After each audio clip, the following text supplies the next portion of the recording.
Friends, இந்த மீன் குழம்பு பாருங்களாம், பார்க்கவே எவ்வளோ ஒரு சூப்பராக இருக்குது. டேஸ்ட்டும் அந்தளவுக்கு சூப்பராக இருக்கும். இன்றைக்கி நம்ம சூப்பரான ஒரு சிம்பிளான நெத்திலி மீன் குழம்பு தான் பண்ண போகிறோம். ஆனால் சிம்பிளாக பண்ணாலும் இதோட டேஸ்ட் அந்த அளவுக்கு சூப்பராக இருக்கும். இன்றைக்கி எப்படி செய்யலாம்னு பார்க்கலாமா? Hi friends, welcome to Kerala சமையல். கேரளா சமையலில் நெத்திலி மீன் குழம்பு தான் பண்ண போகிறோம். வாங்க எப்படி செய்யலாம்னு பார்க்கலாம். 1/2 கிலோ நெத்திலி மீனை இந்த பாருங்க, இந்த வாலும் இந்த இருக்கு பாருங்க, இந்த தலை இதை இருக்கு பாருங்க, இந்த வயிறில் இருக்கிறது எல்லாத்தையும் க்ளீன் பண்ணிவிட்டு நல்லா க்ளீன் பண்ணி 2 தடவை நல்லா கழுவி எடுத்து வச்சிருக்கேன். இப்போ மீன் நல்லா க்ளீன் பண்ணி எடுத்துகிட்டு இப்போ ஓரம் மாற்றி வச்சுக்கோங்க. மீன் குழம்பு பண்ணுறதுக்கு அடுப்பில் ஒரு சட்டி வச்சுக்கோங்க. நான் மஞ்சட்டி வச்சுருக்கேன். 2 டேபிள் ஸ்பூன் எண்ணெய் சேர்த்துக்கோங்க. நான் தேங்காய் சேர்த்துக்கிறேன். தேங்காய் நல்லா உருகி நெய்யாக இருக்குது. இங்கே நல்லா மழை பெய்யறதுனால நல்லா நெய்யாக இருக்குது. நான் 2 டேபிள் ஸ்பூன் தேங்காய் சேர்த்துக்கிறேன். சேர்த்து கொடுத்துக்கோங்க. தேங்காய் சேர்த்து பண்ணும்போது இதோட டேஸ்ட் இன்னும் நல்லா சூப்பராக இருக்கும். உங்களுக்கு தேங்காய் விருப்பம் இல்லாதவங்க நல்லெண்ணெய் இல்லை சன்ஃப்ளவர் இது மாதிரி சேர்த்து கொடுத்துக்கோங்க. எண்ணெய் சேர்த்து எண்ணெய் நல்லா சூடாகிடுச்சு. 1/2 டேபிள் ஸ்பூன் வெந்தயம் சேர்த்துக்கோங்க.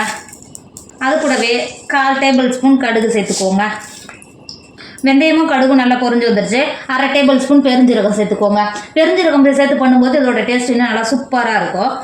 பெருஞ்சீரகம் சேர்த்து பெருஞ்சீரகம் நல்லா பொரிஞ்சு வந்துருச்சு. ஒரு தண்டு கருவேப்பிலை சேர்த்துக்கோங்க. கருவேப்பிலை சேர்த்து கருவேப்பிலையும் நல்லா பொரிஞ்சு வந்துருச்சு. 10 பல்லு பூண்டை தட்டி வச்சிருக்க இது உள்ள சேர்த்துக்கோங்க. சேர்த்து கொடுத்து நல்லா கலந்து கொடுத்துக்கோங்க. இந்த பூண்டோட வாசனையில் மீன் குழம்பு இன்னும் நல்லா சூப்பராக இருக்கும். பூண்டை சேர்த்து நல்லா எண்ணெயிலே நல்லா பாதி பொரிஞ்சு வந்துருச்சு. இப்போ 20 சின்ன வெங்காயத்தை பொட்டியாக கட் பண்ணி வச்சுருக்கேன். இது உள்ள சேர்த்து கொடுத்துக்கோங்க. சின்ன வெங்காயத்தை சேர்த்து கொடுத்துட்டு அது கூடவே மீடியம் சைஸு பெரிய வெங்காயத்தை பொட்டியாக கட் பண்ணி வச்சுருக்கேன். உள்ள சேர்த்துக்கோங்க. நீங்கள் மீன் குழம்பு பண்ணும்போது எப்பயுமே வெங்காயம் கொஞ்சம் எக்ஸ்ட்ரா சேர்த்து கொடுத்துக்கோங்க. பெரிய வெங்காயம் சேர்த்து கொடுத்துட்டு 1/2 டேபிள் ஸ்பூன் உப்பு சேர்த்துக்கோங்க. சேர்த்துட்டு வெங்காயத்தை நல்லா வதக்கிக்கோங்க. நீங்கள் எப்பயுமே மீன் குழம்பு பண்ணும்போது கொஞ்சம் வெங்காயம் எக்ஸ்ட்ரா சேர்த்துக்கிட்டாங்க டேஸ்ட் இன்னும் நல்லா சூப்பராக இருக்கும். சேர்த்துட்டு நல்லா வதக்கிக்கோங்க.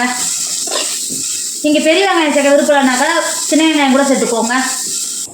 இப்போ பாருங்கள், வெங்காயம் நல்லா கண்ணாடி பதத்துக்கு வதங்கி வந்துருச்சு. இங்கே பார்த்தீங்கன்னா இந்த அளவுக்கு வதங்கினாவே போதும்.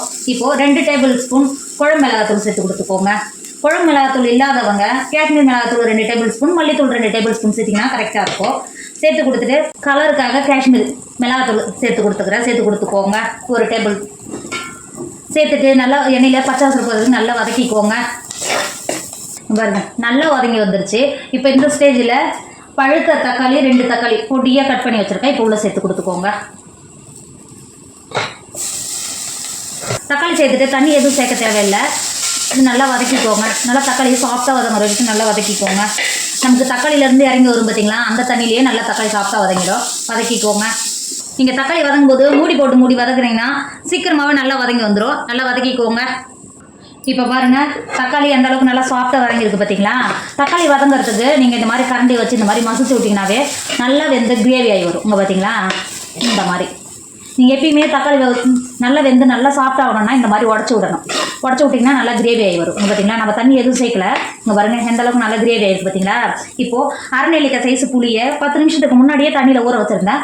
இப்போ அதை கரைச்சிட்டு புளி தண்ணி உள்ள சேர்த்து கொடுத்துக்கோங்க. புளி தண்ணி சேர்த்துட்டு நல்லா கலந்து கொடுத்துக்கோங்க.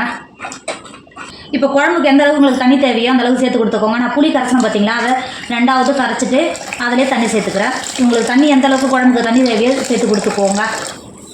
தண்ணி சேர்த்து கொடுத்துட்டு குழம்புக்கு தேவையான உப்பு சேர்த்துக்கோங்க. நான் ஏற்கனவே 1 டேபிள் ஸ்பூன் உப்பு சேர்த்துக்கிறேன். இப்போயே 1 டேபிள் ஸ்பூன் உப்பு சேர்த்து கொடுத்துக்கோங்க. சேர்த்து கொடுத்துட்டு நல்லா கலந்து கொடுத்துட்டு நம்ம சேர்த்த புளி பச்சை வாடை போகிற வரைக்கும் நல்லா குழம்பு நல்லா கொதிக்க விடுங்க.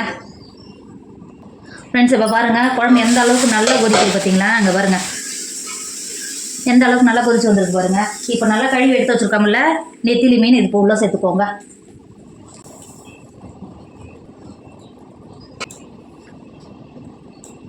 நெத்திலி மீனை சேர்த்து கொடுத்துட்டு இந்த இருக்குது பார்த்தீங்களா, மேலே இருக்கிற மீனெல்லாம் இந்த மாதிரி குழம்போட நல்லா பிடிச்சி வந்து வர மாதிரி இது மாதிரி அழுத்தி கொடுத்துக்கோங்க.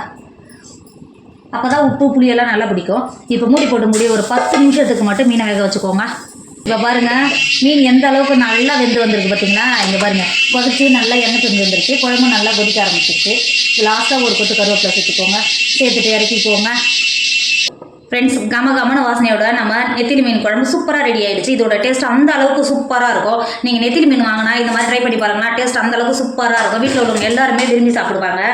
என்னோட வீடியோ உங்களுக்கு பிடிச்சிருந்தா உங்கள் ஃப்ரெண்டு உங்கள் ஃபேமிலிக்கு ஷேர் பண்ணுங்கள். மறக்காமல் கேரளா சமையலை சப்ஸ்கிரைப் பண்ணிக்கோங்க. தேங்க்யூ.